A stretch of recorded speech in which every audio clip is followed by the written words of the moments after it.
Just so excited, Zach. Zach's getting the post still ready to go. But it says it's transmitting.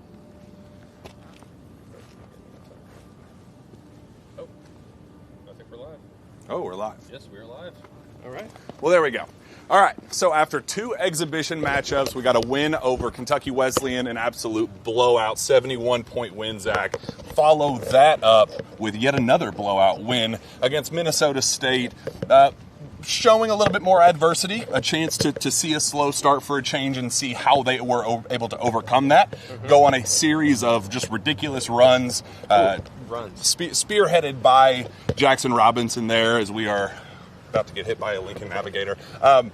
This is Steven's life trying to do this last time. Jackson Robinson is the catalyst for Kentucky's run, and it turns into as big of a lead as 40 points and then closing out with a 31-point win. So we are finally here, the Wright State Raiders coming to town, where Kentucky opens as a 20-point favorite. Zach, depending on which betting service you like and Circa Sports, in which one you prefer. Shout out Circa Sports. So, yeah, 20-point favorite. How you feeling going into the official start of the Mark Pope era? Well, I think watching Kentucky's women's team just absolutely start to spank USC Upstate. I think it was already a 40-point lead and it wasn't even halftime. I was joking with Jack that I don't think UK ever had a 20-point lead in any game last year, the women's side. I can almost guarantee they didn't have a 40-point win in any game last year. But, yeah, so it's got me even more excited for tonight because I'm expecting some similar stuff. I want to see a big old blowout here. I hope this car hits Steven. Not hope, but, be funny for a second. At least we are live, so it Okay, let me put this in my backpack It'd be easy for an insurance claim to get this on air. You can go ahead and give your thoughts on. But yeah, so we get the Wright State Raiders coming to town, who graded out as one of the best offensive teams in college basketball, actually the number 1 field goal percentage in America last season. The kicker is they were one of the worst defensive teams in college basketball, right there with Kentucky Wildcats. It's pretty funny seeing the ridiculous comparisons between the two. Obviously, one in the Horizon, one in the SEC. But they were basically the same team. Incredible shooting team, incredible scoring team, unbelievably efficient, but they couldn't guard a fence post. I believe Drew Franklin said on the pregame show that UK and Wright State both shared a common opponent last year. Ooh. Can you guess what that common opponent was? Well, I heard the pregame show, so I don't want to. It is Oakland. But it is Oakland, the Fighting Jack Golkeys of Oakland. And they won and Wright State won that game by 20, and then about a month later or something like that, UK obviously lost. Can we share a little scuttlebutt scoop that we heard whispers of a common opponent with Kentucky that actually scouted Oakland in that NCAA tournament and said it was, quote, the easiest scout of their entire coaching career.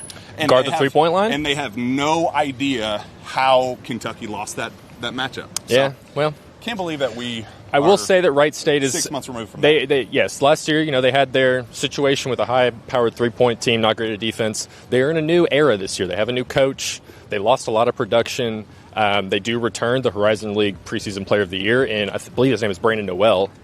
Noel, however you want to say it, or however he says it. But that kid, he's a 6'10", stretch forward, very prototypical modern type guy.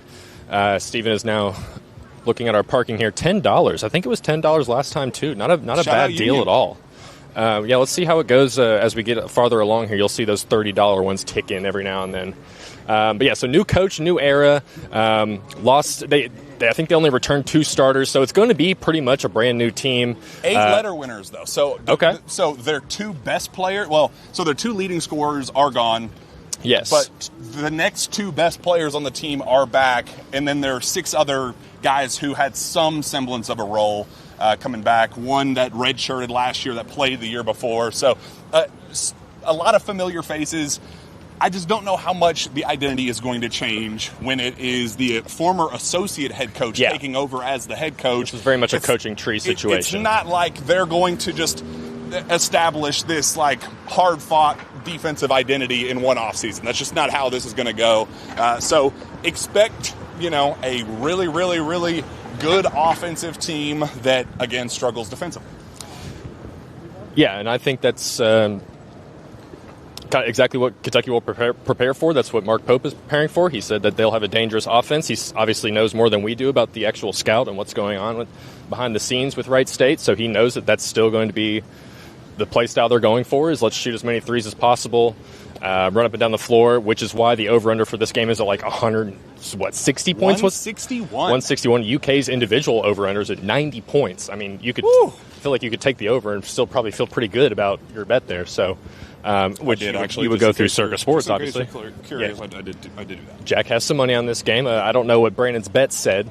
Shout out to Brandon Ramsey, who will hopefully join us later. He also supported the plus 90 for Kentucky scoring and the spread being. I'm trying points. to like guide Steven from the back here, so so he doesn't trip over and fall. It's like one of those football drills where they're like. What do you think the odds are? What do you think the odds are that eventually Steven does trip over something throughout the whole season? High. That's going to be extremely high. We'll put the number of broken items at 1.5, and let's just hope to God we hit the under on that one all season. That one. These are dangerous for him here. This is not fair for Steven. So, but he's got like 50 pounds of weight on his back here, so the guy's going to be jacked by the end of the season. He's carrying the show, so he has literally carrying the show. Yes, the weight of his entire YouTube channel is on his shoulders. So, congrats to Steven. All right, well, let's see. What do we think the crowd's going to be like tonight? I think so. I know the crowd got a little bit of hate for the exhibition games because look, it's an exhibition game in October, and no one really cares. You can watch it from home, and it's just the same. Yeah, and I get it. I understand those gripes in the heat of the moment, but of the fans that were there, they were impeccable. Fun. It was both of those exhibition games were an absolute blast. So I kind of just think it's going to be a bigger, better version of that, where the corners that were not filled and the top of the student section there that were not filled, I think they're going to be packed with the same level of energy to get this new era started. Yeah, I don't know if we'll be at 100% max capacity, but I do expect to be 90% or something like that. I don't want to see any Jerry Tipton type stadium or arena like capacity tweets or anything like that tonight. I want to see some good crowds here, but I think we're going to get one. Just judging from our walk here, this was, I don't know, Steven, if you remember the last exhibition, there was like 6 people on our way over here. Were we a little earlier? We might have been like 10 minutes earlier, so not even that much. But we've got a perfect night here again in Lexington. It's like 75 right now. It should be around upper 60s by the time you leave, so you don't even need a sweatshirt when you leave, Jack. You've got to be sweating over here. It's pretty hot. It's pretty hot already. Well, yeah, you especially. But Jack has some special swag on right now that we should actually talk about. Steven, I don't know how easy it is to look at his shoes right now, but they are denim. Ooh. The denim Jordans. With the party like... Adidas Ultra Boost that I wear every single... Impeccably comfortable. Steven and I actually have on the same shirt right now, and this is the outfit that I'll wear probably 20 times the rest of the season. We got the Party Like It's 1996 shirt on with the denim. Jack's Jordan really been ones, showing off his Acro TV wardrobe, which I don't blame him because it looks good. Gotta pop out and show people as some would. I think the Saints head coach said that about 5 weeks ago, and then lost every single game and got fired today. So let's maybe not incorporate that into our celebrations yet. Good point. Before we have a track record of success. Is it an Amari Williams based? So I'm not at the arena. It would be really unfortunate if something has happened in pregame warmups up to this point. They're announcing over the intercom right now that Amari Williams will not play. Don't say that, because it's my understanding that Amari is in good shape and Kentucky will be at full strength for the season opener against Wright State, assuming that nothing changes in the next 5 minutes before we get inside. Okay. What does that mean? Are you excited to see Amari Williams back on the floor? Yes. And just more than anything, you were there just seeing the vibe of the building when Amari went down, knowing how much just is focused on Amari with running the offense and him being the straw that stirs a drink. Like, the one guy that you really can't afford to lose right now. Yeah. The mood was down when that happened, so amazing to get the update from Mark Pope throughout the week that the MRIs look good, the X-rays came back negative, and he was listed as day-to-day on Thursday. Here we are a couple days later, and it's, as far as I know, he's playing today. I think it's not that you would miss Amari in a game like this, it's just that you want to try and build as much chemistry and continuity, synergy, whatever weird word you want to use for connectivity. You want to try and build that up as quickly as possible, just because of the fact that you only have had one guy who has even played in this system under Pope before, let alone with any of these other guys on the roster. So just for that purpose, you want him to play. I noticed that you said the roster will be full strength. Does that mean he will be starting? That part, or is this maybe ease him back in type situation? I'm assuming that he's going to start. I haven't heard the specifics of it, but everything I've heard is that he is back to full strength, feeling exactly the way you would hope going into an opener, and not going to be a Kirk Kriisa situation where probably could have played one game but decided to sit him out just to let it heal up just a little bit extra. No reason to do that because everything came back negative, and he looks good in practice. So.